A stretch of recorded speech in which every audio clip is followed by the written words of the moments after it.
Hello everyone, welcome to Offroad Gospel, and today we have something a little different, but I think something very necessary. And so we're going to be talking with the board of directors, correct? For Yes. Breanna's ride, and they'll give you some information on that, but we're going to be kind of talking about mental health awareness and the things we can do to assist and come alongside. Folks, we don't have to have all the answers, but some compassion, some love, some understanding goes a long way. And so at least maybe if we don't have answers, we can point people in the right direction. So for those who don't know, my name is Jeff. Not only do I enjoy off-roading with my Colorado ZR2 truck, I pastor a church and also just enjoy spending time with my family. And married, 3 kids. 2 are out of the house. 1 is at home. He's disabled, and so he requires a lot of care. But we're thankful for our family, and so we're going to kind of turn it over and let kind of go around. And if you're all right with Heather, have me start with you, and then we'll go around the room. My name is Heather. I'm part of Breanna's ride. I've been on the board for a few years now. I also off-road. My husband and I have a TJ Jeep. We are also hunters. I'm an excellent marksman when it comes to archery. Not as well with my gun, but I still take home a buck every year. Thank you. Thank you for having us here. I appreciate it, Jeff. My name is Jessica. I am the treasurer of Breanna's Ride. I am also Breanna's stepmom. I helped start this along with Wayne and some friends. And I have been with Breanna's Ride for 10 years now. It'll actually be 10 years this year. I didn't particularly enjoy off-road trail riding until we did this, but it really has become a lot of fun. And it really has been nice to, raise awareness for mental health in doing so. And it's helped me meet a lot of awesome people. So thank you. Thanks, Pastor Jeff. I'm Wayne McFall, Breanna McFall's dad. We started Breanna's Ride as an off-trail ride, actually by accident. Well, not by accident, but an opportunity came up where 2 rides for Angel Ambassadors, which was a thing for veterans, a fundraiser for veterans. They overbooked it, so friends of ours asked me if we'd want to start one, and it was only about 2 months after Breanna passed. So we started the off-road trail ride then, and we've enjoyed it, and we've been able to bring a lot of awareness and everything to everybody, and it's a fun way to do it. Most of them are side-by-sides, but like say, Heather's got a Jeep. We have a few monster trucks. We have the Camaro. It might be hard to see in here that I built, which would have been for Breanna's 16th birthday. And then we have a big, huge monster Ford F-350. Hi everybody, I'm Mackenzie, and I became involved in the board a couple of years ago. I have been affected by mental health personally, as well as a lot of my close friends and family have also been affected by the topic that we're talking about today, which is kind of how I got involved. But on the flip side of that, anything outside, being from northern Michigan, you can imagine hunting, fishing, playing in the mud. So I prefer Jeeps. My favorite place to go is probably Drummond Island at this point, but just getting together with friends and being outside is honestly what matters most to bring awareness to a good cause. I'm Robert. I am not involved with Breanna's Ride, but I do struggle with mental health. I've struggled since the age of 11 with mental health. And I got into off-roading when Pastor Jeff got into off-roading. It was a great way to get outside and a great way to unwind. And when this panel came about, I have a deep calling in my heart to talk about it because I struggle with it daily. So, All right. And so from that, we're going to and I thank you everyone for being here and being a part of this and allowing us to do this, because sometimes it is a difficult subject to talk about and to be able to share it. The goal is that through this, we can help some people. And for me, what I really hope this will do will also present the opportunity for people to feel more comfortable talking about it. Whether it's somebody that's going through it or whether you have a loved one that is going through it. And by having the tools and having a more of a comfort level in discussing it, hopefully no one will ever feel to the point where they are alone or like they feel like they can't. And so that's kind of what for me the mission in this is. But I do have a few questions on Breanna's Ride, just to give a little more feedback. You know, you kind of talked about how it started, which was kind of almost a miraculous accident. Yep. But you know, the why of continuing it. Yeah. Why Breanna's Ride? Well, we like to continue because we like to get rid of the stigma of suicide and people not talking about it. So that's why we're very vocal about it. We even have ads at movie theaters to let people be aware of suicide and mental health. And we're on the radio all the time with local broadcasters and stuff who advertise the ride, and just all the people that come to our ride and the people we get to meet at other off-ride events or off-road events. So it's just something that has to be out there in schools, or it has to be everywhere. Before Breanna took her life, almost 10 years ago, I didn't really think about mental health, didn't think about suicide. Breanna was diagnosed with some mental health issues, but I didn't really know how to handle them. I'd never been taught anything in school. We never talked about it. Families don't talk about it. So my main thing is just to get rid of the stigma. I want to be really loud about it so people aren't afraid to ask for help or admit that their family has something wrong. They should not feel any shame for mental health. That's the way I talk about it when I do speak at schools and at churches. They say compared to, say, especially when you're in schools, say your star quarterback breaks his leg. Everybody feels really bad about that and they accept it. But if you were to say that same quarterback had a mental issue or something wrong with them that way, they don't look the same. Yeah. They treat it completely different.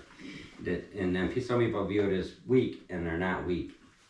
You kind of started talking now about the mission. Yeah. And so, you know, included in it is the advertising, it's the awareness, it's all those things. Any other things, you know, that are part of that mission? We can probably, Jess knows more about everything on our mission. I mean, there's a lot I can talk about, but she is more educated on it than me. But yeah, we do a lot of trainings, or help provide trainings and things for schools or whoever wants to get any type of ASIST or safe talk training or anything like that. But I'll let Jess say more on that. Okay.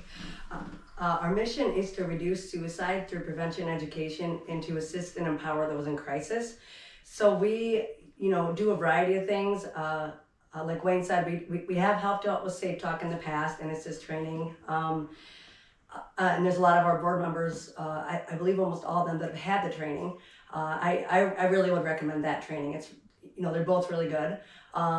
We help out with counseling and, therapy if people need it, if they're not able to financially afford it. There's a lot of insurances that don't cover it.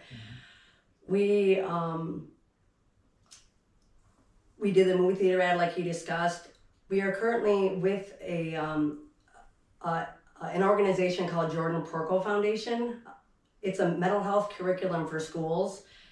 They actually have it for middle school, high school, and college levels. And so far, we are helping with 2 schools here in Northern Michigan with that, through Breanna's Ride. So, it's a really good way, to implement that into the schools, where it's needed a lot. So, we just help with, a variety of things like the fair. We do a lot of community events, with booths and stuff for resources so people know where to go and, different counselors and, know how to reach out, what the warning signs are, that type of thing. So, it's just, pretty much like Wayne said, just bringing awareness and breaking the stigma and, letting people know that it's okay to not be okay and, it's okay and there actually is help out there. So, and there's people that care. So that's pretty much what our mission is. That's awesome. Thank you. And it sounds like, you know, the Breanna's Ride is I'm going to guess one of your major fundraisers. And you can see a lot of the areas it's going into. You know, any other areas that that Breanna's Ride is supporting through this organization, or does that kind of cover kind of all of it? I know that's, you know, sometimes it's hard to even remember all the different things, but, you know, I think the key thing is, like you said, community involvement. You know, if you're not involved in the community, no one knows where to go, you know, and being out there and being the face that people can put to it is really important. Right now, we are working towards hosting a VA Safe, which is a veterans save, much like the Safe Talk, excuse me. It's in the work for for March. Okay. We'd also like to be able to host that later in the year, at least once a year, because the veterans need a lot of as much care for their mental health as everyone else does. Yeah. This is a good, exciting chance for us to be able to host this, and so that everyone that does take this class for the training knows the signs to look out for mental health and keeping everyone safe. Yeah, and that's the whole thing. You know, it's, you know, where can we be involved? What can we do? To me, that's where the impact is at. You know, and you know, it sounds like there's a lot of different areas and avenues of involvement. I'm excited to hear about that school curriculum. Yeah. That's a great thing.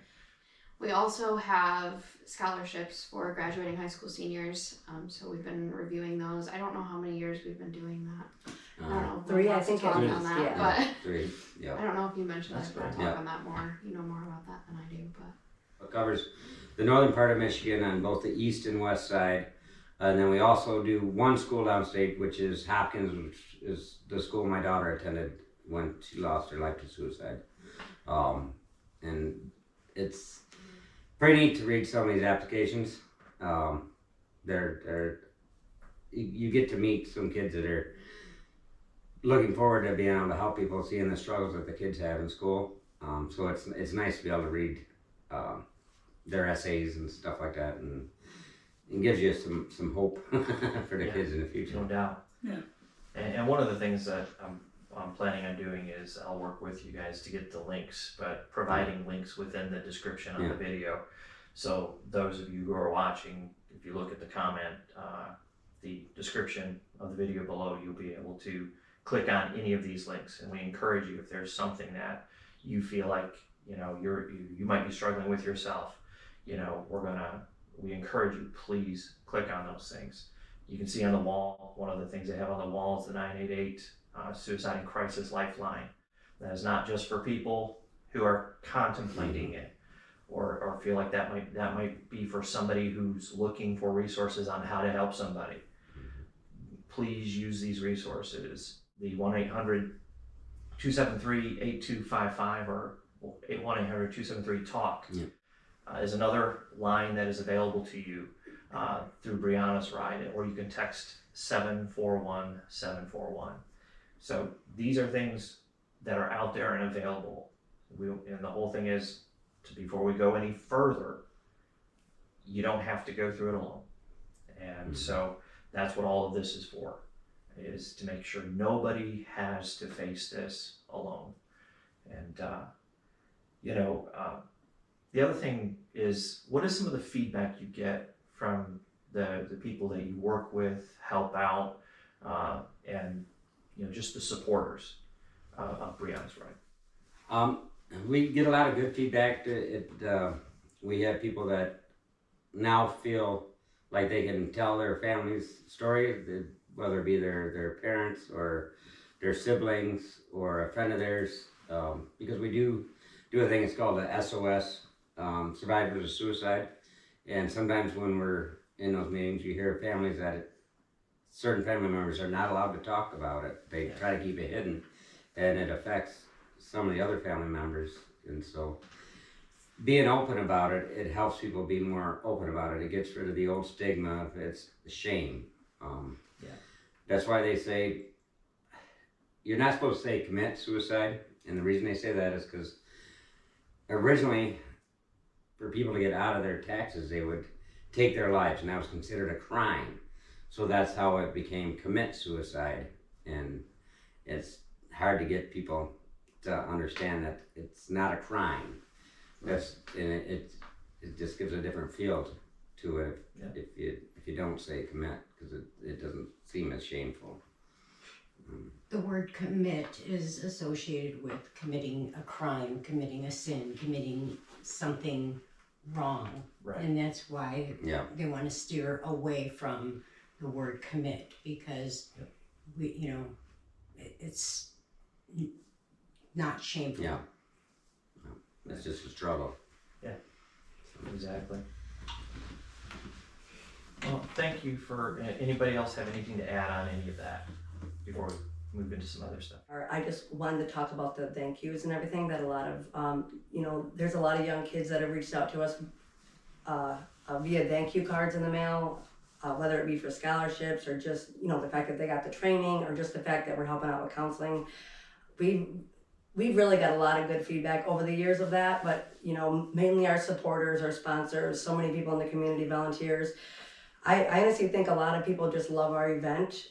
One, there's a lot of off-road trail riders up here. It's what you do up here. You get muddy, you have fun, but, it's a day to really kind of let loose too and kind of break the stigma, but it's a day for people to kind of, raise money for a good cause, but have fun while doing it. And it really does bring a lot of people together. There's been people, that have came from all different states, up here to, come to a ride. I think we had 250 people at least come on our ride, and I think total of the day, we probably had around 400. So, we really have grown a lot from the first time we started the ride, which was in May of 2015. So, anyway, we really appreciate all of our followers and supporters and stuff. We really couldn't do it without them. And it's really grown, and I just think it really, helps people to kind of do something they love and help, where it's needed, which is mental health. So. Yeah, exactly. And that's how I found out about it. Was I happened to stumble across it on one of the, I think it was on Facebook. Someone was talking about one of the off-road groups mentioned Breanna's ride, and so. Unfortunately, because of some scheduling conflicts, I wasn't able to make it, but that's kind of how we got connected. Yeah. I couldn't make it, and you had my T-shirt. Yeah. So, but I already got it on my calendar and blocked out for this year. So That's awesome. I'm gonna add one more thing on that. We talk about the feedback that we get. It's just one of those things, you don't correlate the topic of mental health and suicide with a trail riding event, and it opens that door of, oh hey, what are you doing this weekend? And it goes from talking about, hey, we're going trail riding, to, oh, this is for a cause, and it opens that door for people to share stories that they would never share with a stranger. Yeah. And I've met so many people at the ride that, I may only remember their first name, but I definitely remember their story. And it's amazing how many people will share those things based on just a small hobby that you share in common. And so I think Breanna's ride has allowed me to just meet a lot of people and relate to a lot of people that wouldn't share their story, or we wouldn't cross paths on a normal day-to-day basis. Yeah. So. Yeah, and the thing is with a ride or whatever it is, personally as a pastor, I want mental health to be able to be spoken of in a church setting. Mm-hmm. I think it ought to be able to be spoken of in a work setting. It doesn't matter where. Okay, here's the thing: people, I got a doctor's appointment, I've got this thing going on, and they mention it in passing, and it's not a big deal. None of us have a problem with it. We need to get to that same place with someone saying, yeah, I gotta go see my therapist, I've been really struggling, and it's be able to have that same relaxed conversation. And if a ride or whatever it is does it, that's awesome. So we kind of had come up with some questions, and so the panel's going to kind of talk about some of these. And so this is kind of meant for those of us who don't know what to do. And what are helpful things to do for someone experiencing struggles with their mental health? So, and again, as a friend of mine, a loved one is experiencing difficulties, what can I do to be helpful to them? Okay. Well, being Wayne had mentioned Safe Talk. Safe Talk is safe alertness for everyone, and the talk stands for talk, ask, listen, and keep safe.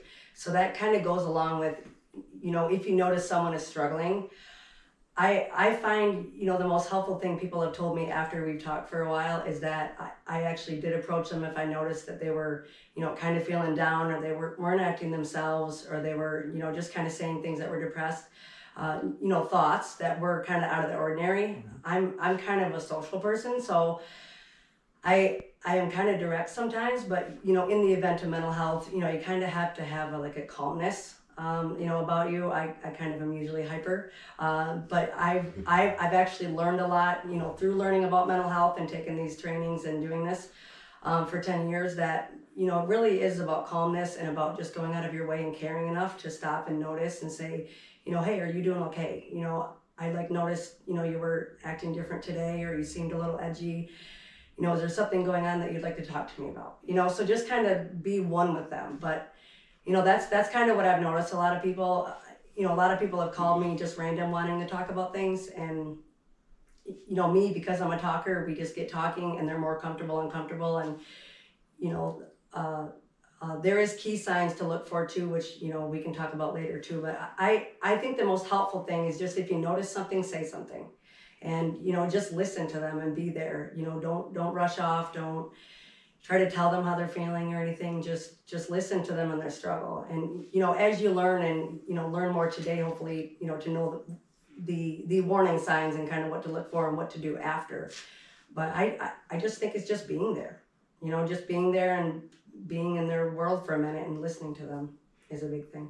Here's the thing. Don't be willing to pass someone in the grocery store and say, how you doing, and then walk away. Because that one person that you just are, walking past with your cart, busy, your day is busy, I get it. But you're, how you doing? And you say it because it's just the nice thing to say. It's, you're being cordial. But when you say it and you just keep walking, that person might be that one person that needs you to stop and needs you to look them in the eye, needs you to connect. Yeah. Even if just for them to go, I'm having a crap day. Thanks for stopping and talking to me. As a matter of fact, Wayne and I were passing each other in the grocery store over the holidays, and he said, how you doing? And I went, and he stopped, yep. And it was just what I needed, because there was nobody else right then that I could talk to. Yeah. And that's what I needed. So, it's that 5 minutes, because we're going to sit in our car and we're going to fix our hair. We're going to check our phone. We're going to do that 5 minutes worth of nothing that we could have spent with that one person. And it's just looking. Look, pay attention. Because usually there's going to be some sort of a sign. Yeah. And we live in a world that is so instantaneous, so go, go, go. Taking that intentional moment is going to feel good for you just as much as the other person. Speaking from experience, running yourself into the ground is not going to solve anything, and taking that moment to maybe check on somebody else might help you check in with yourself too.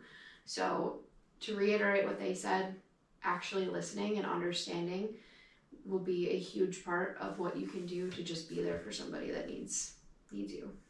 Yeah. I think one of the biggest keys to what you've all said is that you take time out of your busy day. I know that with my struggles, my parents had no idea. I wore that mask.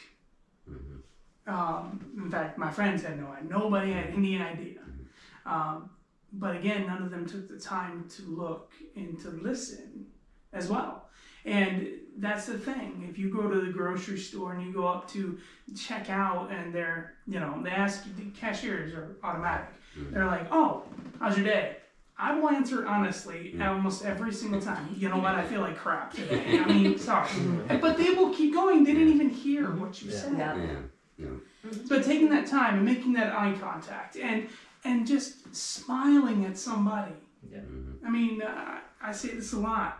You smile at somebody, you could save their life. Yeah. Yeah. Yeah, and you mentioned cashiers. That goes both ways. Mm-hmm. Mm-hmm. I've done it. When you ask them and pay attention, sometimes I have had some really deep conversations. Yep. And some folks that have really going through some stuff, and just you can tell that their day was made better simply by somebody caring.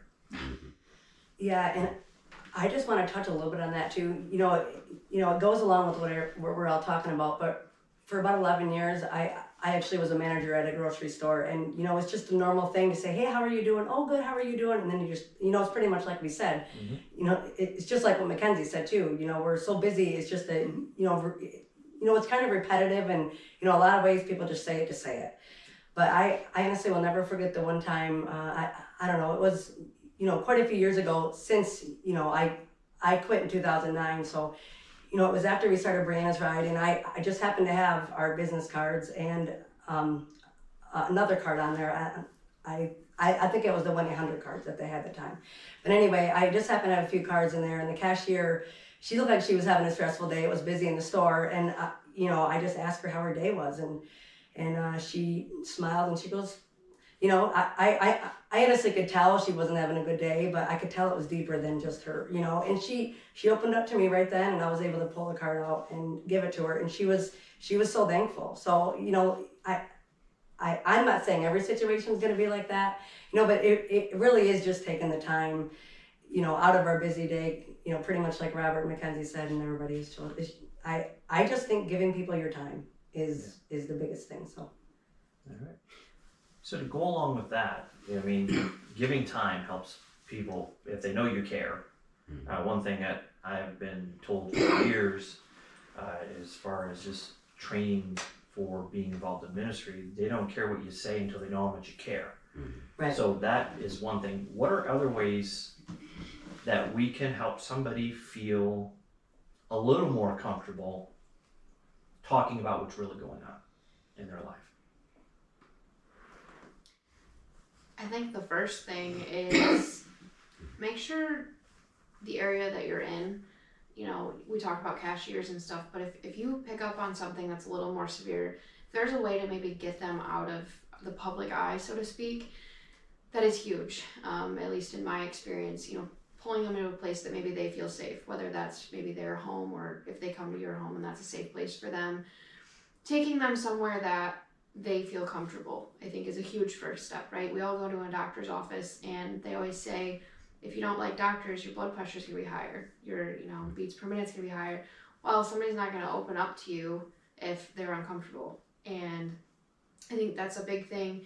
The other thing is kind of reading the situation and saying, does this person need me to open up a little bit about my experience because they know I've experienced it before they're going to share their story. And being willing to maybe not share your full story, but knowing, hey, it's okay to say I've struggled. You can tell me if you need something, or I can point you in the right direction.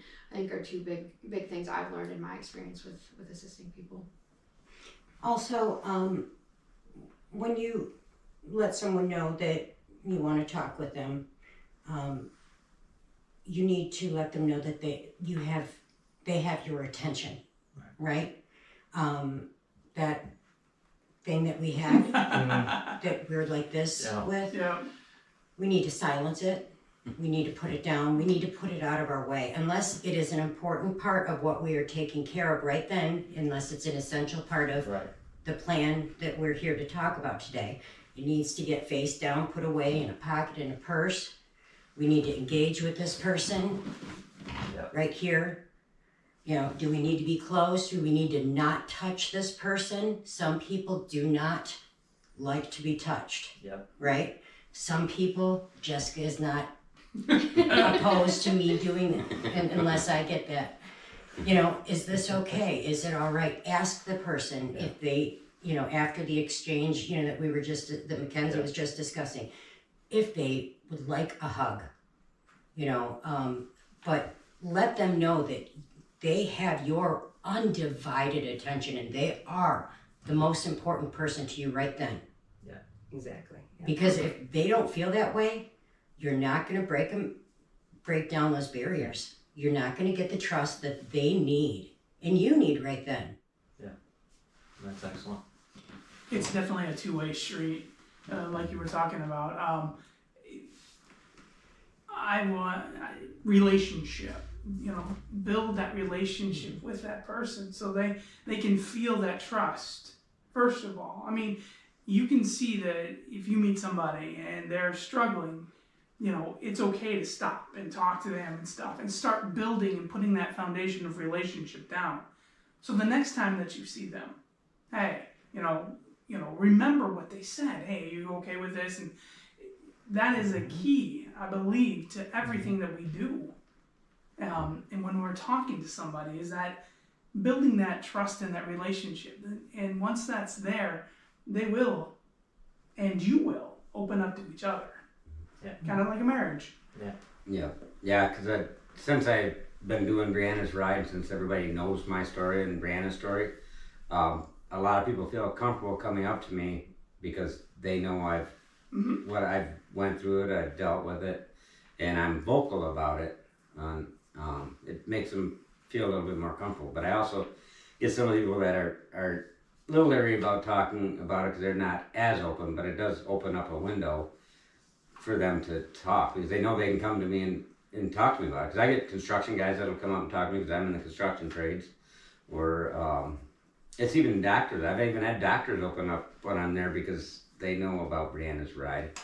And it's surprising. You never know where you're going to run into somebody that's dealing with thoughts of suicide or mental health problems, or have lost somebody to suicide, or even it's amazing.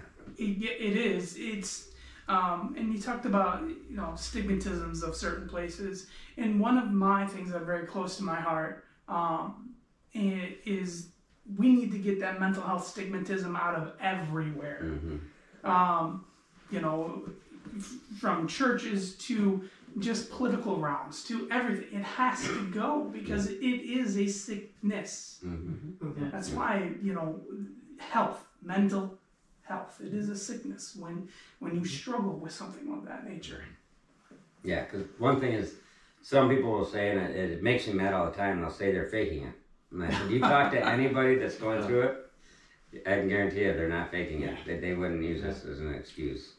It's not fake. So. Yeah, very much so. Yeah, and that's the whole thing is if, that's like the less than 1% of anything, because there's people that fake, health issues. Yeah. Does that happen? Yes.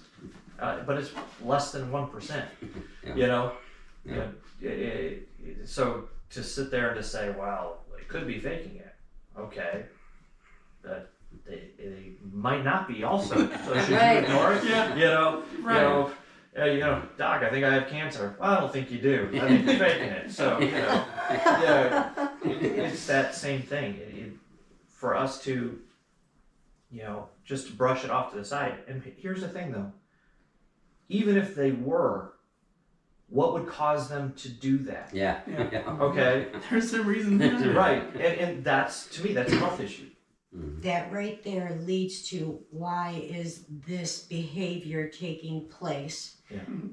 We were talking about it, you hid your symptoms and what you were going through. I did not.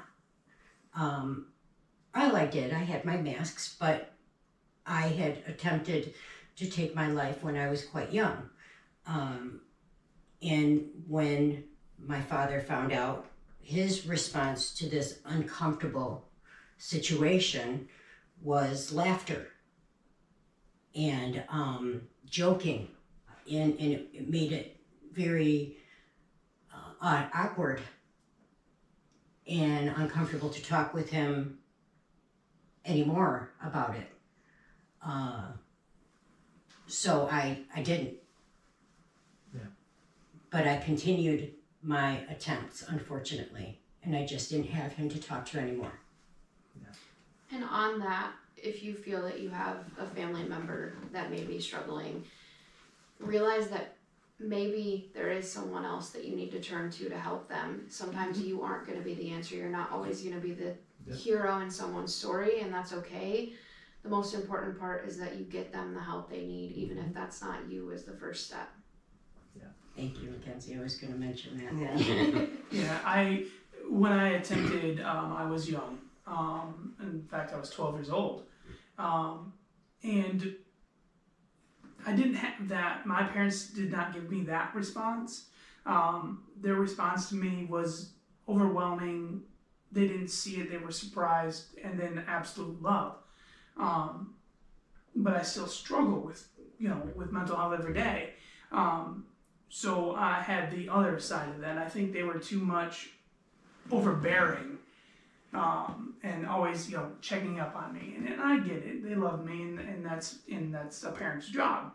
But sometimes you're just like, okay, back off a little bit. And it's, but the answer is somewhere in the middle.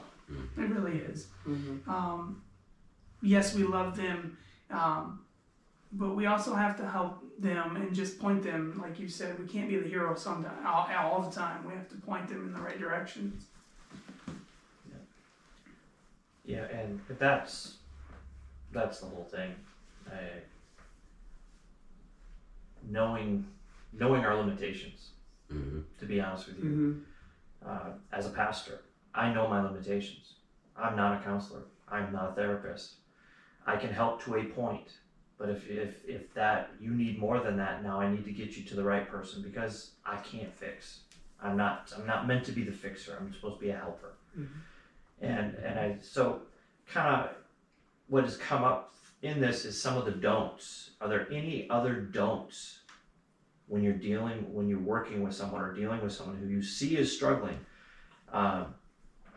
as to things that will be a hindrance rather than a help? As you talked about being overbearing, and we don't laugh it off. But what are some other things? Don't keep it a secret. That's Yeah. first up. Don't promise to keep a secret, especially if someone is going through a severe crisis and has expressed a plan that is has discussed that they have a suicide plan. You do not tell them you'll keep this a secret. That is not your place. Go ahead. Well, that's what they say in school, especially with the kids. That's one secret you don't keep. Yep. You've got to get them the right help that they need, and you don't need to be. If they're already talking to you about it, they want the help. They don't want you to keep it a secret. They're reaching out, but they're just not sure how to reach out, and that's why you can't be afraid to ask the hard question, like she was saying. Do you have means? Have you thought about it? Do you have a way? Just because most time they will tell you if they have a means or not, and if they do, then you need to get them the help really quick. That's when they need help now. And don't tell them to get over it. Yeah, definitely don't do that. Don't minimize. Don't say that. And please don't ignore them. Exactly. Yes. Those two things, ignoring them and get over it, don't do those. Yeah, I mean, even in the church setting, just pray over it. Oh, no. No. I'm sorry. I'm sorry to bring that up, but it's so true. I mean, that's it's my. I just wanted to add, going along the lines of social media, I honestly do see a lot of posts where people do reach out for help, and social media is probably a different topic for a different day because it's a lot to go over. But I honestly have saw things on social media, and I've had really deep concerns for people, and I've reached out to them and helped them in my own way. But it's really amazing to see some of the comments of people like, for instance, get over it, or I think a common one is go out and do some shopping. Believe it or not, there's been posts where people are like, you'll be fine, just go shop, or get some ice cream, or get over it, you'll be all right, it's all in your head. Or like Wayne said, there's a lot of people that think, especially if someone's mentioned it more than once on their Facebook, a lot of people are like, oh, they're just looking for attention. And that really is a big thing because they are looking for attention. They are struggling in some way and they're reaching out. So, that's probably a different platform for a different day, but I really see it all the time in social media. And, as soon as I see any hint of someone like reaching out, I immediately try to connect with them, whether it's Messenger, whether it's the post itself, so people can know that, hey, there's something serious going on. That, really is a bothersome for me sometimes on social media. And I really can't blame some people because they are not educated. Right. That's why Safe Talk is good. And, if you want to go further, the ASIST training, there really is some trainings out there. It really does matter kind of what you say and how you say it. And there's so much that's kind of messed up with social media, and that really makes it hard because, a lot of times that's all the avenue they have to reach out is through social media. And so it really makes it difficult if you don't know what to look for. And It's a cry for help. It is a cry for help. Yes. I have, my daughter and I are very close, and growing up it was her and I for quite a long time, so I was the cool mom. But her friends came to me and confided in me and talked to me a lot of the time, so they are my friends on social media, and I keep tabs on them, happily. And when I notice activity on their pages that is out of the norm, I am not afraid whatsoever to reach out, and I have their phone numbers, and I call.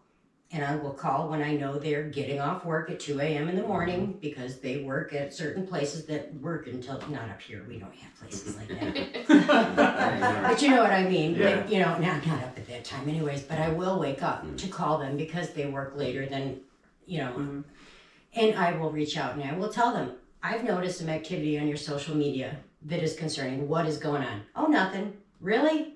Okay. You sure? Yep. And then the phone conversation goes a little bit longer and, there is something going on.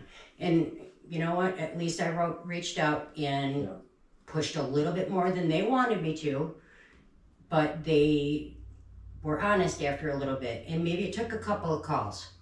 Me being that nag that I was when they were younger, and that's okay. But I got them to open up finally and say something was going on. Or maybe it was all in my head, but that's okay. It was a chance I was willing to take. Yeah, exactly. I think, going along with that, one, that's a mom instinct and that's awesome. I think that sometimes we have to be very upfront and very deliberate and intentional about this whole situation, because if not, it'll get blown off like a whole lot of other things do. Yeah. And we talk about not keeping the secret, right? So you need to say something. With that in mind, that does not mean go out and gossip about it. Like, hey, yes. I heard Heather Yes. was having this issue, and not posting that all around social media is a beautiful thing, and it's also a terrifying storm. So Yes, it is. just keeping in mind, yes, you're not going to keep it a secret, but you're also not going to go spill the beans to Heather and Jessica, like, hey, guess what? Like, isn't this crazy? So and so. It's not the right thing to do. So in terms of don't do things, don't go around town gossiping about it. Yeah. We are not talking about don't keep it a secret. We are talking about if someone has a plan, a suicide plan, that is what you do not keep secret. When someone comes to you and talks to you in confidence, that is confidential. That is between you and them, and that is important. Mm-hmm. If you break that confidence, they are never going to talk to you again, and then what? Yeah. Yeah, and here's the thing. If they have a plan, at that point, we just have to realize it's worth, if they're going to be mad at me and still around, that's better than keeping it confident and them not being here. Correct. And to me, if they're truly my friend, I want them to be around whether or not they're going to talk to me afterwards or not. Yes. And I just wanted to add something on that. It might be going ahead a little bit, but being around the topic of people, maybe being suicidal, having a method, having a plan. I honestly, did have a conversation and was able to help someone by putting them on speaker while calling the 1-800 number years and years ago. That was that was before I had all the training. This person reached out and I was able to put them, I really didn't have any resources with me at the time. At the time I didn't have a vehicle to go to them. So the next best thing was to put them on speaker, and I was able to talk to them enough to where they were comfortable enough getting help with the person on the phone. So that was helpful. It's not always the case, I know, because a lot of people are, kind of scared about reaching out to people they don't know or can't see. But, in that situation, it was a blessing, to really have that 1-800 number to go to right away. I was like, that really helped me, because I was like, I really can't let this person go on the phone. I want to know that I'm there for this person. And, it really helped me, because the one on the phone, I just wanted to make sure that I said everything correctly and that I was helping them the best way I could. But it kind of goes along with what Mackenzie said earlier.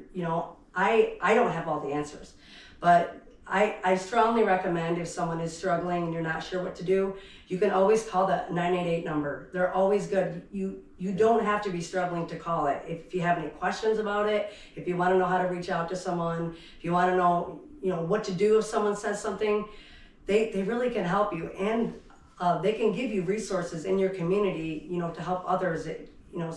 I just think that's a great resource for anybody. A lot of people don't want to call it or text it because they think they have to be struggling. You don't. You could just call it, for your own knowledge to help someone if they need it. And I gotta tell you, years ago, that was a blessing for me. I honestly had her on speaker, the lady on the phone, she kind of took over and she helped, and we were able to help this person. And that number was like amazing to me. So yeah. I just can't really say enough good about it. It's just a great resource. So, if you're ever in doubt and you don't know, please utilize that number. And one thing on the 988, when you call it, even though it's a national number, it connects you in your local area. So you don't need to worry if you're calling it and thinking, oh, I'm talking to somebody in California, but I'm in Michigan.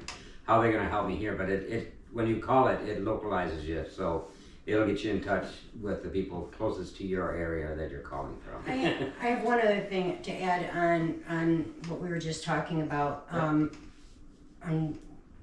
things to not do or not say. When someone does come to you, and one thing not to do, I've been told and have found through my own crisis, is unless you are or have gone through the same crisis that this person is going through, please do not say, oh, I know what you're saying. I know what you're going through. Oh, I know. I know how you feel. I know how you feel. I understand. I get it. Yeah. You know what you're talking about, Yeah. because you don't. And don't diminish the seriousness of it. Yep. Don't tell them, there's some phrases I've heard that I just, I heard you wouldn't, no you won't, there's no way you could do that. It just pushes that person further into a place that is already terrifying for them, and it does not help. So please do not use those phrases. Yeah. I think the key in it is always remembering what I struggle with, others might not, but the areas they struggle with, I might not. Our strengths are all different, and by diminishing someone else's struggle is saying that, well, gee, you should be, it's almost like we don't look at our own issues, our own struggles, our own weaknesses. Everyone's are different, and I think we have to never forget that, is that if somebody has a struggle with something, they have a struggle. Whether you think they should or shouldn't is irrelevant. It really doesn't matter. The thing is, if you truly care, they have a struggle, and be there for them, help them. So. Yep. And one thing, there is a myth that if you talk about suicide or talk about means when you're asking them, that they'll do it. That is a myth. If it's already in their head, you're not going to you can't plant suicide into somebody's head. No. So you can't be afraid to ask them about it. And there's even some schools still will not allow certain programs, and because that's what one of the things they use. They say, well, if you speak about it in school, then you're gonna give the kids ideas and this and it's a complete myth. So never be afraid to ask them about it and ask them about their means. Then that you'll never plant that thought into somebody's head.